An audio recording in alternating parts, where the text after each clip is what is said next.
Well, my mining farm is offline because of reasons. All right, about 3 hours worth of squeegeeing. I mean, that first video was kind of difficult to really convey how much water was in here, because this is, you know, how big is this? It's like 2,000. How big is this damn building? It's like 1,200 square feet. You know, when I was walking around, it was like this much water, but back here, I've never had it flood so bad that the water made it back here, but it has become apparent that this is the lowest point in the building, because now it's underneath this shelf, and had to get a little baby squeegee to try to get it out, but still, I mean, this is exhausting. So, got the exhaust fans going, big fan going, farm is off. But my main concern is that the farm went down around 7 p.m. last night when the storm was here, but the building didn't lose power, my house didn't lose power. And when I came in, the miners were on, but not connected in any way. And so I was looking around, I was thinking maybe one of the Ethernet cables was like sitting in the water and that caused like some kind of short back to the switch. I have no idea, but I'm gonna make this super dry before I even turn any of this shit back on. Examine everything. At least the floor is cleaned out. Well, that's actually not, because all that red clay kind of stained it a little bit. Anyway, leaving everything off for now. Dry it out. And I mean, there's so much water. I just got to let the fans do their thing. But the evaporation is going to take forever, because it's like 1,000,000,000% humidity outside, because it just rained like a motherfucker. Going to do what I can to evaporate what I can. And then once I have a lot of dry areas, I'll take the squeegee and spread the water out again, just to like more surface area, more evaporation, etc. It's actually too early for me to run my, I don't know if you could see it back there. Big, stupid fan back there. That's like like no exaggeration, 600,000 CFM. But it is loud as hell, and it's yeah, it's a little early for that. So gonna do that. Take a load of trash over to the dumpster and come back and just keep hacking at it. Nothing inspires action quite like necessity. Internet will not come up in the farm. I'm not sure why. There appear to be no dead shorts, but the switch is just fucked. I think maybe, I mean, my internal network's fine, but nothing's coming up. So I've been kind of punting on this project for a while, but connecting the Starlink, I've had it for a few weeks. I had it like sort of roughed in, but I've just been busy with other stuff. So I just went ahead and chased it through, silicone the shit out of it, ran it through, doing the update now. And so I'm just gonna put the farm on Starlink dedicated. And that way I have the Starlink as a redundancy in case something happens in my house. I can just pull the Ethernet out, put it in the Starlink, and I've got the subterranean cable that runs back into the house that I then use as the gateway for my Orbi. And yeah, so probably worth the extra $100 for me personally, just to make sure I have data, because I have a generator in case I lose power.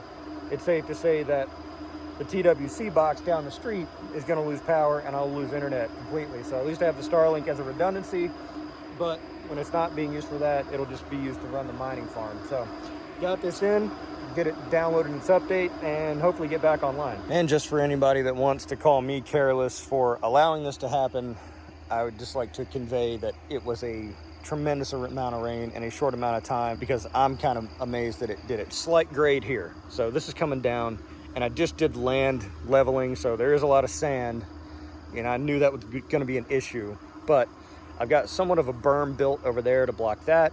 So I'm really only dealing with the runoff from here. There's a buried French drain here. You can kind of see the end of it. I have a supplemental French drain there underneath that gravel. I've got a surface box here that was completely clogged by the runoff and by the needles. And I think that's probably what contributed the most to it, because this doesn't go that way. It actually goes this way. So it's got two different directions that it can take the runoff. It goes underneath the intake, underneath the pad, and connects to the larger structure. On top of that, I have an additional failover of this strip drain here, because this is where the water enters, here. It's also recessed there, and you can see The fine sediment that collected here, that's evident because you can see there's on the white rocks, the fine sediment there. You can see the pattern of the runoff.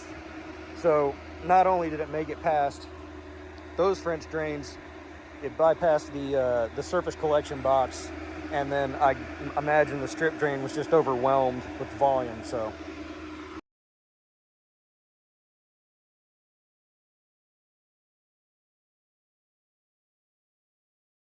all right, so it would appear that this is being overwhelmed by the runoff of all the sand and debris. The majority of water going here, lowest point, makes sense. So I went ahead and 3D printed myself a little atrium gate.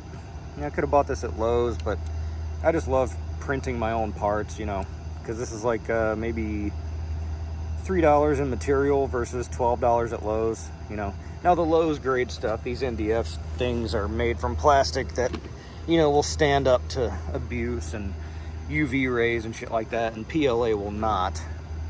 But you know, it'd be a nice test to see how long I can get out of this thing. So pop it right in. Little loose, you know.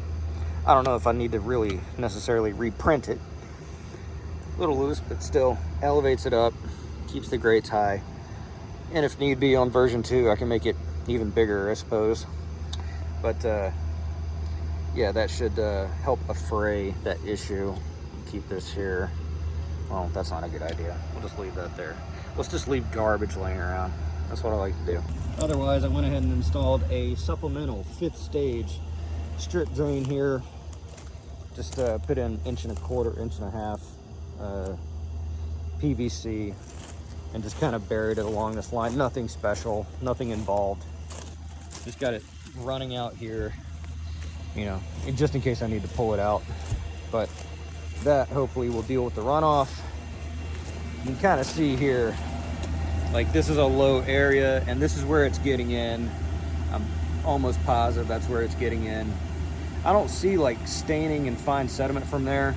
I see some right here, but that's from me like moving the water out.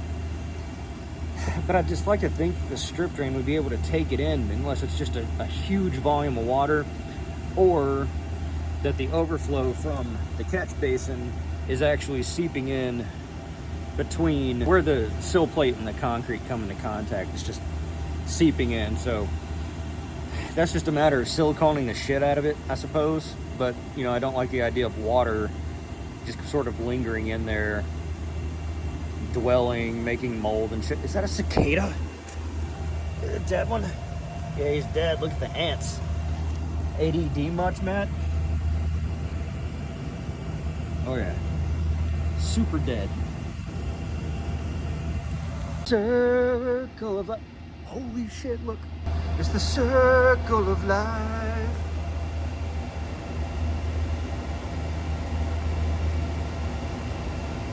I'm gonna fuck with that thing. I don't like it. Whoa, another critter, look. Now that is a big fucker. That is a big fucker. But here's my finger. That's a big mamma jamma. This has been Technical Safari at, well, it's almost 6 a.m. It's morning. Anyway, that's the resolution. You know, if I get another flood in here, everything's off the floor in the mining room. Actually, this is kind of like a half-assed, jerry-rigged, I don't say jerry in my normal life, I say another word, solution.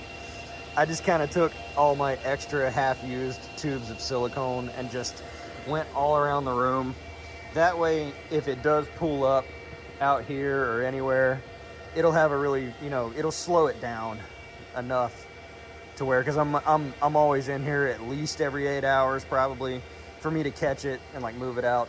Doesn't really do much for the door, but what I did was I made a little moat of silicone.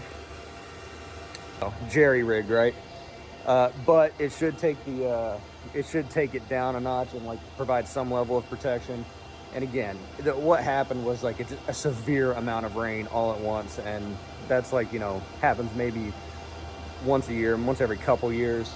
And as the grass fills in that area that I leveled, that will help to absorb and slow down the water enough for the catch basins and the French drains to take it off the surface and move it through the system. So hopefully no more issues, but I'm not too worried about it. It's just a pain in the ass when this whole building floods out and I've got to go through and squeegee it out, vacuum it out, etc. But hey, part of the process, and I welcome it. So if you like stupid vlog style content like this, be sure to subscribe to the channel. Be sure to give this video a like. Encourage me to make more like this, because these videos are kind of fun. So anyway, let me know what you think in the comments below. Let me know what suggestions you have in the comments below for maybe helping to prevent this in the future. I'm The Technicals. See you next time.